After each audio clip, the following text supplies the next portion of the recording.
अस्सलाम वालेकुम वरहमतुल्लाहि वबरकातुहू। मैं ये मैसेज ख़ास तौर से मालेगांव की आवाम के लिए देना चाह रहा हूँ। मालेगांव के अंदर पिछले कुछ दिनों से जो ख़बरें आ रही है वो बहुत अच्छी ख़बरें नहीं है कि वहाँ पर लगातार बहुत सारी मौतें वहाँ पर हुई है। ख़बरें ये भी आ रही है कि जिस तरह से लॉकडाउन होना चाहिए वो लॉकडाउन बराबर से मेंटेन नहीं किया जा रहा है। ख़बरें ये भी आ रही है कि बहुत सारे हॉस्पिटल्स वहाँ पर बंद हो गए हैं।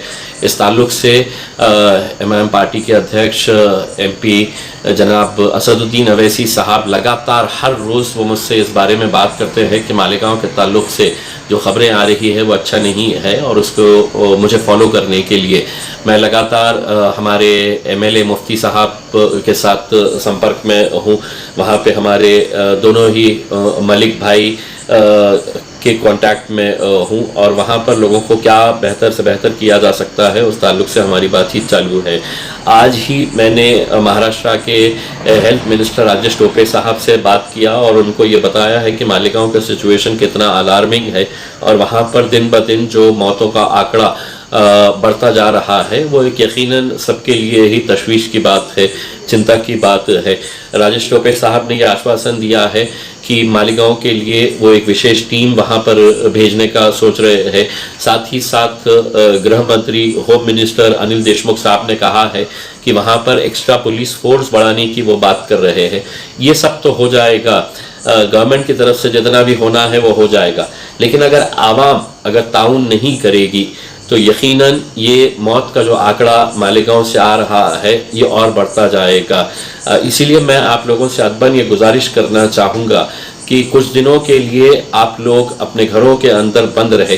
देखिए, औरंगाबाद के अंदर जब एक ही दिन के अंदर 30 केसेस पॉजिटिव आए, उसके बाद हमने इमीडिएट कुछ कड़े कदम उठाए और उसका नतीजा इतना पॉजिटिव निकला है कि आज औरंगाबाद शहर के अंदर बहुत अच्छा रिस्पांस लोगों ने दिया है। पुलिस प्रशासन का हम पूरी तरह से ताउन कर रहे हैं। तो मैं औरंगाबाद के साथ साथ मालेगांव की आवाम का खुसूसन आप लोगों से मैं हाथ जोड़कर ये गुजारिश करना चाह रहा हूँ कि आप लोग अगले कुछ दिनों तक अपने घरों के अंदर बंद रहिए।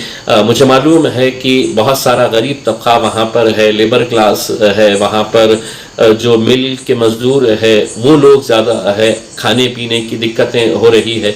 लेकिन हमने गवर्नमेंट से कहा है कि जल्द से जल्द आप लोगों को राशन पहुंचाने का जो भी इंतज़ाम हो सकता है। मैं मालेगांव के वो लोग जिनके पास ये इस्तात है, जिनके पास इतना पैसा है कि वो लोग गरीबों की मदद कर सकते हैं, मैं उनसे भी हाथ जोड़कर ये गुजारिश करना चाहूँगा कि ऐसे वक्त के अंदर आप लोग इन गरीब लोगों का साथ दीजिएगा, उनका सहारा बनिएगा, क्योंकि रमज़ान के महीने के अंदर मालूम है कि ये एक नेकी का महीना है, और इसके अंदर आप लोग जितनी भी मदद कर सकेंगे, बस इतना ख्याल रखिएगा कि अगर आप घर में खाना खा रहे हैं तो आपका पड़ोसी भूखा नहीं सोना चाहिए। इस यकीन के साथ आप लोगों की मदद करिएगा। और लोगों को एक बार फिर से मैं अपील करूँगा कि पुलिस के डर से मैं घर में चले जाऊंगा और पुलिस चली गई कि फिर मैं बाहर निकल जाऊंगा, ये आप आंख मिचोली अगर खेलेंगे तो यकीनन इस बीमारी के साथ हम लड़ नहीं सकते हैं। अगर लड़ना है तो हमको अपनी जिम्मेदारी समझकर, ये मेरी जिम्मेदारी है, क्योंकि यहाँ पर अफसोस ये हो रहा है कि नौजवान लड़के जब बाहर जा रहे हैं और जब वो घर में जा रहे हैं तो अपने बुजुर्गों को ये बीमारी दे रहे हैं। ये कोरोना वायरस सबसे ज़्यादा अगर किसी को मुतासिर करता है तो एजेड लोगों को। तो क्या आप चाहते हैं कि अपने घर की अपनी माएँ बहनें बुज़ुर्गों, जो अपने दादा दादी नाना नानी या अपने वालिद वालदा को भी ये जान का ख़तरा हो सकता है? एक तरह से मौत का खिलवाड़ आप कर रहे हैं बाहर निकल कर।